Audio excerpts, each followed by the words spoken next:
Taning daw po yan, minakawan.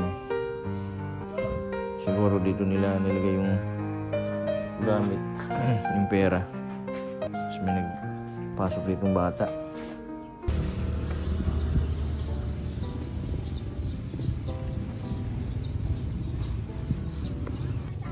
Yan, isang mapagpalang araw po mga kalingap, mga kabente. Narito po ngayon sa bahay po nila Ate Taning. Yan, bumili po ako ng pako kasi kinulang. Yan, ito na po yung update dun sa bahay po ni Ate Taning. Yan, unti-unti na pong nabubuo. Yan, kinulang po ng kahoy. Ito lang po yung nagawa. Papapinturahan ko din po ito para okay. Ito po, kailangan pa ng mga kahoy dito. May halablaks na po. Kailangan pa ng mga kahoy para dito sa kusina nila.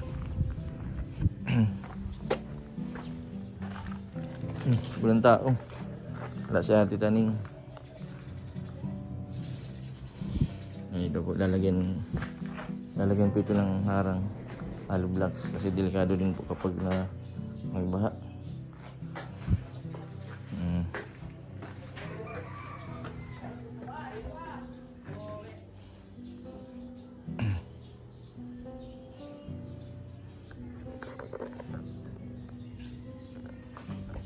Medyo malaki-laki din itong kwarto nila.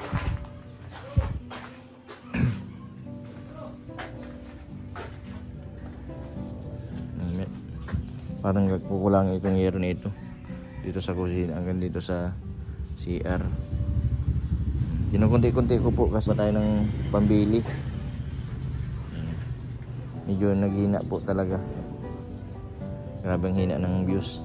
Doon na po ako kumukuha ng pantulong. Salamat sa mga viewers na patuloy po na nanonood sa aking YouTube channel. May nag-message po sa akin yung kapatid ko.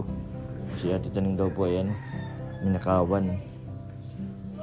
Siguro dito nila nilagay yung gamit, yung pera. Tapos may nagpasok ditong bata. Kawawa man si Ate Taning. Malit na lang po ang kinikita, ninanakawan pa. Sa mga sana doon sa nagnakaw, sana huwag kang patulogin. Kawawa man yung si Ate Taning kasi sisikap lumalaban ng patas tapos ninanakawan.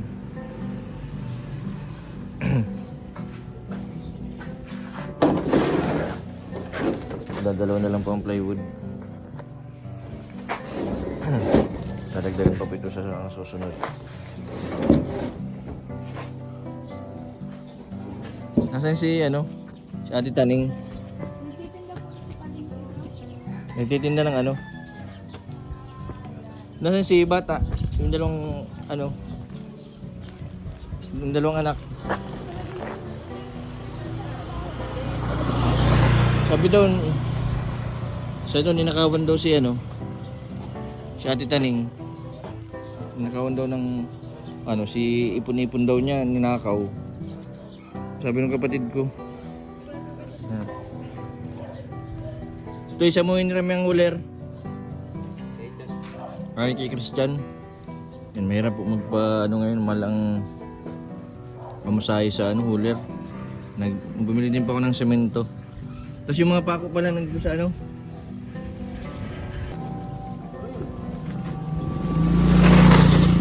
yung anak ni Taning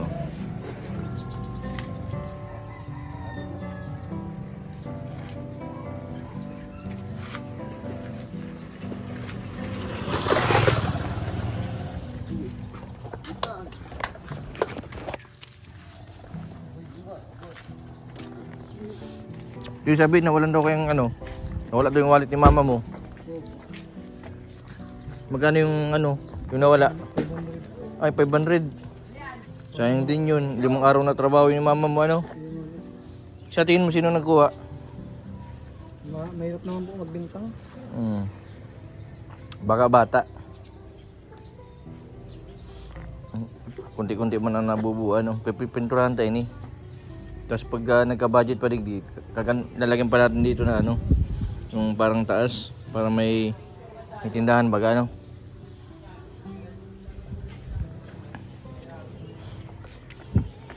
Saan na ba kayo natutulog? Doon pa po. Andun pa sa kabila. Nakikitulog pa kayo? Tabi nga lang daw po. Nag-order ako to ng ano. Abangan mo na lang yung mga kahoy dito sa kusina nyo. Kundi-untiin natin ha. Pasensyahan muna ninyo yan at ang hina ng ano natin ngayon. Ito yung kulang pa tayo dito ng mga kahoy ano. Dami pang kahoy ang ano natin dito. Kukulamber.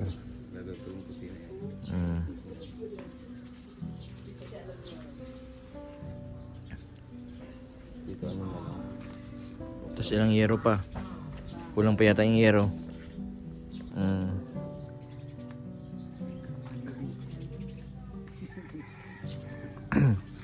Ito yung sa tingin mo sino nagkuha nung pera ni Ate Taning?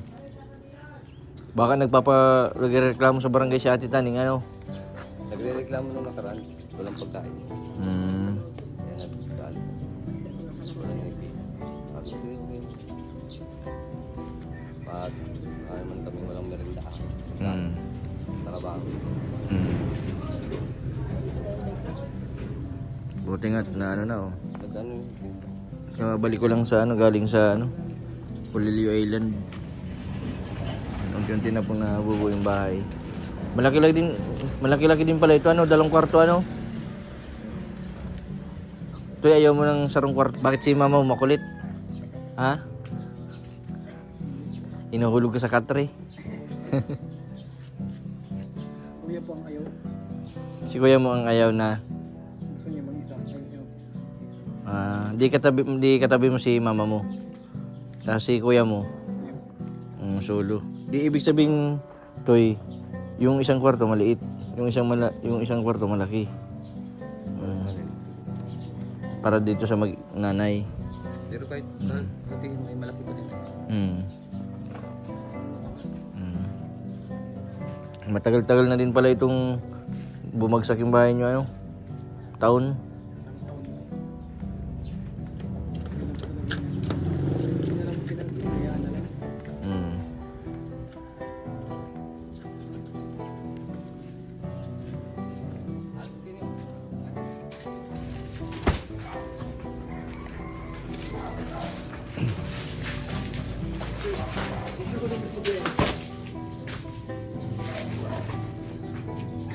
Kulang pa palang buhangin. Masyado blocks. Hanggang December to ano yun tapos yun Malawak ano?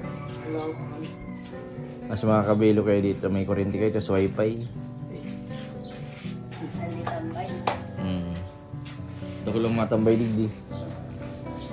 Kung may wifi ka mo ay kaso kailangan mo kasi yung wifi gawa ng ano baga. Hindi mo nag-eskwela ka. Kaso sa data, okay na din yung data no. Mag-iisi ka pa ng buwan-buwan na ano, bayadan. May binibigay man sa iyo yung church na allowance. Tinutulungan man kayo. Nagambigay po yun ng ano, bigas, grocery. Tapos po ano, tinutulungan po kami. Mga tinutulungan kayo. Tita ko nga din po, tigambigay yan.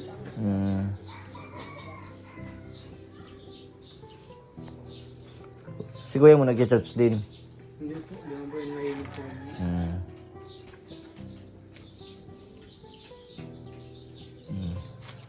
Tingnan po ako dati, hindi ako mahilig. Nilagyan nila kuya mo ng ano, yung ano ito, yung use oil para hindi ano yung bukbukin. Tama yung kulang pa yung ano, kahoy na in-order ko nung una. And kailangan pa ng ano, madagdag pa tayo mga ano pa yan. Sabi ni Chat, mga 40 kahoy pa eh. Nagmahal pa ang kahoy ngayon. At gawa ng tumas ang gasolina, tumas din lahat ng mga bilihin. Magsipong product. Kaya ito muna, taga muna kayo dito ha. Kasi yan, ito lang yung kaya natin ay. Ang importante, may matulugan. Ano? Malaking tulong na po ito. Kasi pa paano, hindi na kayo kakabahan pag maulan. Kasi pag maulan, tas dito kayo natutulog dati. Nagilid na lang po kami. Nagilid na lang kayo? Inaiwas lang sa, pag may tulog po ba nagilid na lang. Tulog na lang. Halito lang, tulog Tapos lang. pag may bagyo pati, delikado. Baka unting hangin lang, bagsak na. Pero kung maganda nga po dito sa ano to, napapalibutan po naman yung bahay dito, di ba? Pwede. Mm. Hindi ba po ano, hindi po apektado masyado. Kasi Ay, ito lalo na ito, yung kabila. Protection din yung malaking bahay na yan. Hindi yung barabas sa maano at may protection sa palibot. Ano. Ito di may tumabubungkal. Si mama mo, nasaan si mama mo? mga sundaro po, nagtitinda kay skin. Nagtitinda, ice candy. Nagtitinda pala si ate ng ice candy. Paano na yung 500 na nawala? Hindi man Wala na. Paano man nawala? Nilagay dito sa ano? ano po, doon, di ko po alam kung anong nangyari doon. Hinayaan na lang po namin, pera man lang po yun. Tulong na ninyo dun sa nagkuha. Masakit ang tiyan nun, yung nagkuha nun. 500 na 500 na. Yung malaking bagay yun kay Ate Taning, 500. Ilang kilong bigas na din yun, ano? May bigas pa kayo yung dala ko? Yan pa. Sa susunod, madala na lang ulit ng bigas.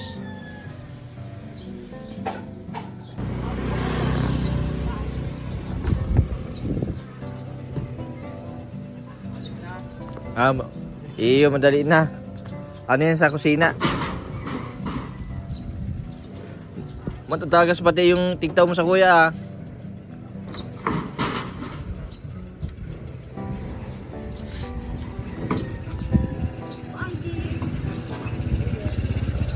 Sige. Sige. Sige.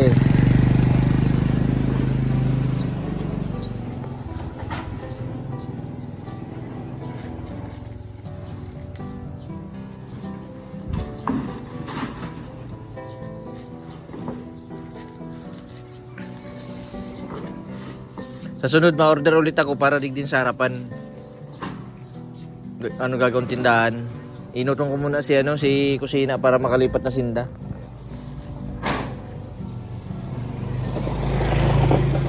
Medyo adi mo niya kahit na-arog lang yan kayan. Iyo. Sa kahoy pa lang baga, ano, malin mo kasi kahoy, ano. Nagtas ang kahoy ngayon, ano? Dating stock. Iyo.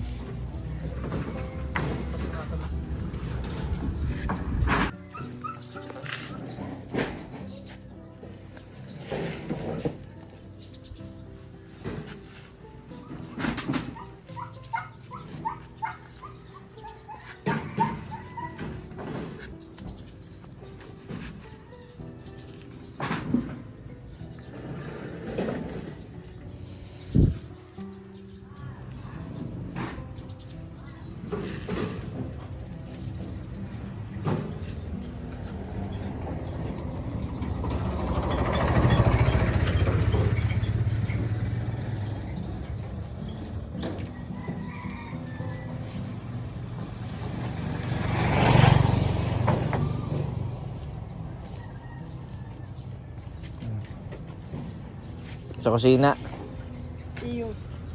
Yan po mga kalingap, mga kabente. Na po yung bahay. Iunon din po natin ito. Yung maraming salamat kay Ma'am Susandero, kay Ma'am Banji Garcia. Bumili po tayo ng dagdag na kahoy at semento. Sa sunod po ay mabili din po tayo ng buhangin. Yan, maraming salamat po sa lahat po ng mga sumusuporta, sa mga hindi po nag-skip ng ads. Maraming salamat po. Sa mga hindi pa po nakapag-subscribe, pa-subscribe po Mr. Ben TV Vlog. Maraming pong salamat. God bless po sa inyong lahat.